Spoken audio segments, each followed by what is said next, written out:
रणजितसिंह निंबाळकरांवर विरोधकांनी केलेले आरोप मुख्यमंत्री फडणवीसांनी फेटाळले। निंबाळकरांचा काहीही संबंध नाही, मला थोडी जरी शंका असती तर आजचा कार्यक्रम रद्द केला असता, फडणवीसांचं विधान। निंबाळकरांना क्लीन चिट द्यायला फडणवीस तपास अधिकारी झाले का? अंबादास दानवेंचा संतप्त सवाल। निंबाळकर आणि त्यांच्या पीएचा सीडीआर तपासण्याची मागणी।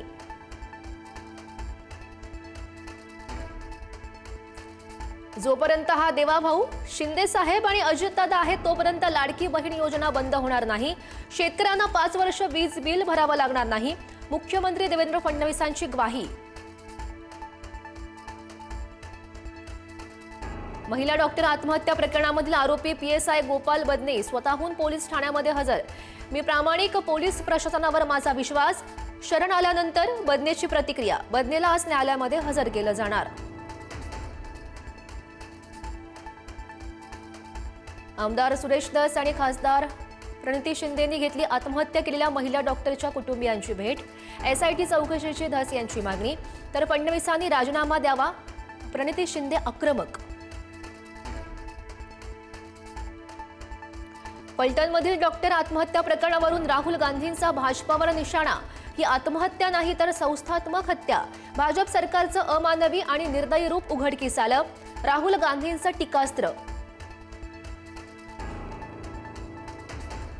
शिवसेना पक्ष आणि चिन्ह सुनावणीची तारीख जवळ आली की दिल्ली वाऱ्या वाढतात।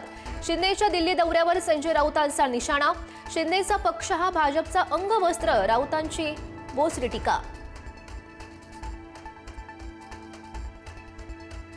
जैन बोर्डिंगच्या व्यवहारावरून रवींद्र धंगेकर चांगलेच आक्रमक। उद्यापासून धंगेकरांचं धरणे आंदोलन। मोहोळ यांनी उद्यापर्यंत जैन बोर्डिंगचा विषय मिटवावा, धंगेकरांचं आव्हान। राज ठाकरे ॲक्शन मोडवर, थेट शाखा अध्यक्षांकडून मागवला मतदार याद्यांसंदर्भातील अहवाल। 1 नोव्हेंबरच्या मोर्चाआधी मतदार यादींचा अभ्यास करून घोळ समोर आणण्याचे आदेश।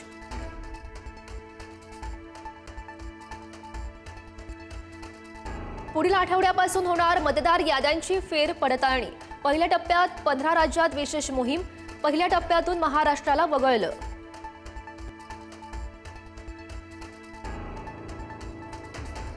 शनिवार वाड्यामध्ये जाऊन पोलिसांना निवेदन देणार, मास पठण प्रकरणी आतापर्यंत काय कारवाई केली ते विचारणार। आनंद दवेंची भूमिका, तर पोलिसांनी अडवलं तर इथेच बसून आंदोलन करणार, दवे आक्रमक।